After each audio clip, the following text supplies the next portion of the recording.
तो बच्चों आज आप लोगों ने ये देखो बहुत सुंदर सुंदर सब बच्चों ने बनाए, ठीक है। क्या है आज, कौन सा दिवस है? जल दिवस, ठीक है। और आज जो जल दिवस की थीम रखी गई है वो रखी गई है हमारे ग्लेशियर। जैसे गंगा जी कहां से निकलती है? एक ग्लेशियर से, गोमुख ग्लेशियर से, ठीक है। ऐसे दुनिया में बहुत सारे ग्लेशियर है, ठीक है। ग्लेशियर हमारे स्वच्छ जल का सबसे बड़ा स्रोत वही है, ठीक है। स्वच्छ जल का सबसे बड़ा स्रोत जो है, जो पीने लायक या स्वच्छ जल जो होता है उसका 70% स्रोत जो है वो हमारे ग्लेशियर है। और ग्लेशियर क्या हो रहे हैं? धीमे धीमे पिघल रहे हैं। किस वजह से पिघल रहे हैं?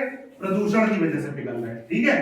तो हमको अपने जो ग्लेशियर हैं उनको बचा के रखना है, उनको प्रोटेक्ट करना है, क्योंकि ग्लेशियर से हमको केवल पानी नहीं मिलता, पीने का पानी नहीं मिलता, बल्कि ग्लेशियर क्या होता है, जो हमारे सूर्य की किरणें हैं, जो सूर्य का प्रकाश है जिससे कि पृथ्वी का तापमान बढ़ता है, उस सूर्य के प्रकाश को भी क्या करते हैं? परावर्तित करते हैं। क्या करते हैं? यानी वापस भेजने का काम करते हैं, ठीक है। क्योंकि चमकते रहते हैं ना, ग्लेशियर मतलब बर्फ की चादर है तो वो चमकती रहती, तो वो लाइट को क्या करती? रिफ्लेक्ट करती है। तो इससे धरती का तापमान भी बना रहता है, बढ़ता नहीं है, ठीक है। समझ गए ना?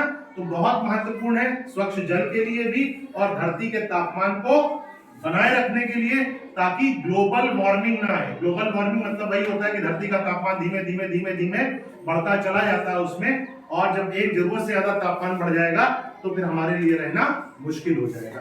तो पहली बात तो हम प्रदूषण कम करें, दूसरी बात जितना जल आवश्यक हो केवल हम उतना ही उपयोग में लाएं, उससे ज्यादा ना उपयोग में लाएं, जल को बिल्कुल भी बर्बाद ना करें, और अपने ग्लेशियर्स को सुरक्षित रखने के लिए पहाड़ों पर जहां पे बर्फ होती है, जहां से ग्लेशियर आ रहे हैं, उनके स्रोत को स्वच्छ रखें, जो उससे निकलने वाली नदियां हैं उनको स्वच्छ रखेंगे तो हमारे ग्लेशियर लंबे समय तक चलते रहेंगे और हमारा जीवन भी लंबे समय तक चलता रहेगा, और हमारी पृथ्वी इसी प्रकार से क्या रहेगी?